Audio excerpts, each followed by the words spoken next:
السلام عليكم. في خبر عاجل نشر قبل قليل على صفحات الإلكترونية على منصة الفيسبوك.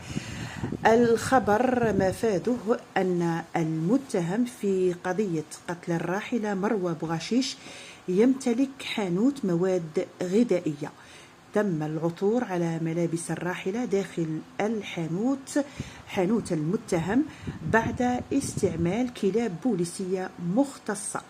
وحسب نفس المعلومات، شقيق المتهم في السجن بتهمة القتل والجريمة، بينما والدة المتهم مشعوذة معروفة بالمنطقة.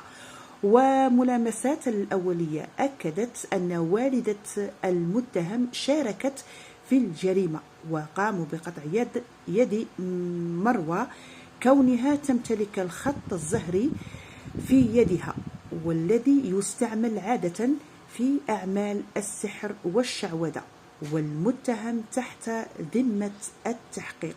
هذا حسب المنشورات المتداولة على صفحات الفيسبوك.